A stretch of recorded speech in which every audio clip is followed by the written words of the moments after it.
Hello, welcome to your weekend weather updates. A mixed picture this weekend, but for most of us it will be quite a bit milder. Low pressure is going to dominate the scene.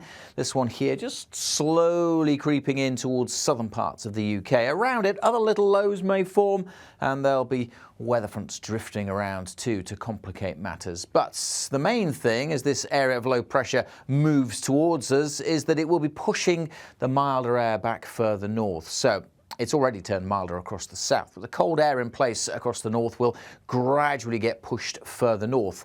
The boundary between the mild and the cold air on this weather front is providing quite a bit of wet weather, and that slowly but surely gets pushed up across into northern Scotland during Saturday, and by Sunday pretty much all parts of the UK will be in that milder air.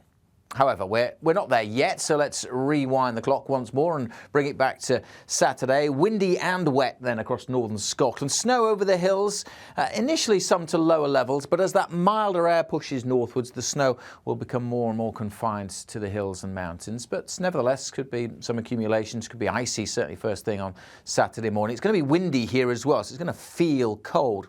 For the rest of the UK, well, many places, certainly across northern England, the Midlands, eastern England, actually dry and bright, but down here we've got the low pressure. You can see the winds circulating around, and that means it's likely to generate showers over much of Wales, particularly South Wales and southwest England. So showers on and off here, a few for Northern Ireland, one or two scattered across the rest of England and Wales, but a good chunk of the country dry and bright and reasonably mild. That milder air working in, so a warmer day compared to recent days over northern England, double digits for some here, 11, 12, maybe 13 with a bit of sunshine in the south.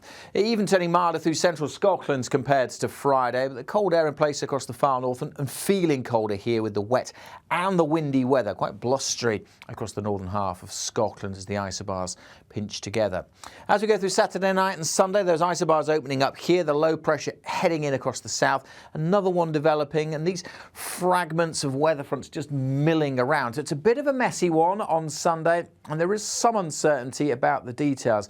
Likely to see some wet weather in eastern England from one of those old weather fronts, but I say a bit of a question mark about how far east that weather front goes. Elsewhere, there'll be a lot more clouds and quite a few showers, again for Wales and southwest England.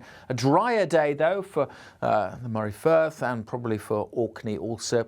There'll be some showers coming into western parts of Scotland. So it is a bit of a messy one on Sunday, and there is the possibility that all of this rain is a little bit further west, so a greater chunk of eastern England could be fairly soggy on Sunday. So if you've got plans, you live in eastern England, do keep up to date with the forecast. Generally though, a lot more cloud. As I said, a greater chance of seeing some showers over the Midlands and southeast England on Sunday compared to Saturday, but there will be some breaks developing in the cloud and some sunny spells popping through. But with more cloud, it'll probably be a cooler day for most. Temperatures close to average, high single figures, 10 or 11 across the south. But it'll feel colder if this rain is in place across these eastern parts of England and where it stays breezy across northern Scotland. Plenty going on. As I said, do keep up to date with the details of the forecast. One very good way to do that is to hit subscribe on our YouTube channel.